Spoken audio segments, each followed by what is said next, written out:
જોશીપરા વિસ્તારમાં નિર્માણાધીન આંગણવાડીના બાંધકામને લઈને વિવાદ સર્જાયો છે। રત્ના સોસાયટી પાછળ તુલસી પાર્કના રિઝર્વ પ્લોટ પર બની રહેલી આંગણવાડીમાં નબળી ગુણવત્તાના કામના આક્ષેપ તો સ્થાનિક રહેવાસીઓએ કર્યા છે। રહેવાસીઓના દાવો છે કે બાંધકામ પૂર્ણ થાય તે પહેલા જ દિવાલોમાં ભેજ પ્લાસ્ટર ઉખાડવા જેવી ખામીઓ દેખાઈ રહી છે। આ સમગ્ર કામગીરીમાં ભ્રષ્ટાચાર અને સરકારી નાણાંનો દુરુપયોગના ગંભીર આરોપ પણ લગાવવામાં આવ્યા છે। સ્થાનિકોએ બાળકોના ભવિષ્ય સાથે ચેડા થઈ રહ્યા હોવાનો આક્ષેપ કરી તાત્કાલિક તપાસની માંગ ઉઠાવી છે, તો જવાબદાર અધિકારીઓ સામે કાર્યવાહી કરવાની પણ માંગ ઉઠી છે। તો જો કે આક્ષેપો અંગે સંબંધિત તંત્રનો સત્તાવાર પ્રતિસાદ હજુ સુધી પણ સામે આવ્યો નથી। હવે સમગ્ર મામલે તંત્ર શું કાર્યવાહી કરે છે તેના પર સૌની નજર છે।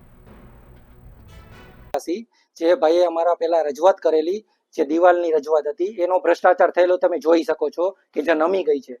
તો જ્યારે આ આંગણવાડી ચાલુ થશે ત્યારે બાળકો રમતા હશે તો એની માથે ભગવાન કરે નારાયણ પડે તો એની જવાબદારી કોની?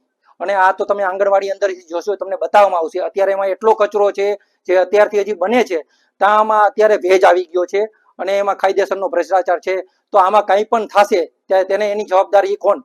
કાલે જ દાખલો બનેલો છે કે 50 પગથિયે જે બાળક 11 વર્ષનો બાળક હતો જે એને સિંહ ખેંચી ગયું। તો આમાં તો અમારે એક જ બાળક છે, આના જે બાળકોનું થશે તો એનો જવાબદારી કોની રહેશે? આમાં એનો અમે 4 કોર્પોરેટરને જાણ કરેલી છે જે અત્યાર સુધી કોઈ ફરક્યા નથી। રામાણી કિશનભાઈ રામાણી જે બાંધકામ શાખાના મેઇન છે, અત્યારે કન્ટિન્યુ ફોન કરીએ છીએ તો એને એટેન્ડ કરતા નથી। તો આનો જવાબદાર વ્યક્તિ કોણ? અને અમે ટેક્સ ભરીએ છીએ તો એ અમારે પૈસા ભરીએ તો અમારે ક્યાં લાગે? આ ભ્રષ્ટાચાર તો છે જ, પણ હવે અત્યારથી જો આંગણવાડીમાં હજી શરૂઆત નથી થઈ તો આટલો ભ્રષ્ટાચાર છે। તો જે અમારી પાછળ આંગણવાડી બનેલી છે તેની દિવાલ બિલકુલ નબળી છે અને એને 1.5 ફૂટની અમારી પાછળ જગ્યા રાખી દીધેલી છે। તેમાં કચરો છે, ઝાડવા ઉગેલા છે। વારંવાર રજૂઆત કરી, 4 કોર્પોરેટરને રજૂઆત કરી, કોન્ટ્રાક્ટરને રજૂઆત કરી, છતાં પણ એ લોકો હજુ સુધી કોઈ પણ આવેલું નથી અને કોઈ પણ કામ હજી કરેલું નથી। જો અત્યારથી જો આંગણવાડીની આ દશા હોય તો ભવિષ્યની અંદર જયારે બાળકો અહીંયા આંગણવાડીમાં આવશે તો એનું ભવિષ્ય શું? અને દિવાલ બિલકુલ અત્યારે એની ઉપર હાલીએ તોય પણ દિવાલ હલે છે। તો પછી અમારા ટેક્સના પૈસા આ રીતે ઉપયોગ કરવાનો, અમારા ટેક્સના પૈસાનો કાંઈ પણ થશે તો આની જવાબદારી કેની? તંત્રની જવાબદારી છે। રામાણીભાઈને મેં 23/6 મેં રજૂઆત કરેલી છે।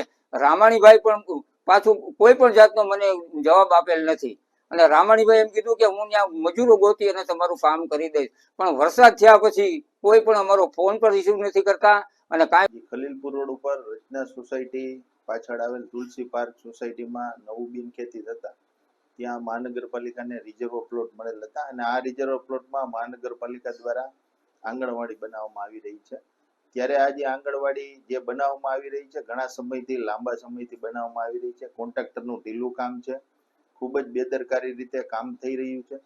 ત્યારે આજુબાજુના લોકો પણ આની બાબતે અસંતોષ દાખવ્યો હતો। જે દિવાલ છે એનું સ્ટ્રક્ચર પણ ખૂબ જ ગંભીર રીતે નબળું હોય એવું લાગી રહ્યું છે। ત્યારે 2 દિવસ પહેલા અમને જાણ થતા એમના ટીપીએ એન્જિનિયર અને કાર્યપાલક ઇજનેર બાંધકામને આ બાબતેની જાણ કરેલી છે કે આમાં નાના નાના ભૂલકાઓ રમતા હોય, ગમે ત્યારે પડે, અકસ્માત થાય, આ સ્ટ્રક્ચર મજબૂતમાં મજબૂત બને એટલે આના તમામ જે રિપોર્ટો છે પાયાથી માંડી અને દિવાલના સ્ટ્રક્ચર રિપોર્ટ એ આવ્યા બાદ મજબૂતી હોય તો જ, અન્યથા ફરી પાછું આંગણવાડીનું સ્ટ્રક્ચર ઉતારી અને વ્યવસ્થિત સારી ક્વોલિટીમાં કામ થાય એ બાબતે રજૂઆત કરેલી છે ને હાલ જે આંગણવાડીનું કામ છે બંધ કરાવેલું છે અને સોમવારે શનિ રવિની રજા હોય એટલે સોમવારે જે એન્જિનિયરો છે ત્યાં આવશે અને આ આંગણવાડી બાબતે જે પણ કાર્યવાહી કરવાની કરશે। અને પાછળથી આપણે જોઈએ કે જે રહેણાંક લોકોની દિવાલ છે અને આંગણવાડી દિવાલ છે એની એ બાબતે જગ્યા પણ એવું લાગતું નથી કે ત્યાં લાંબી છોડી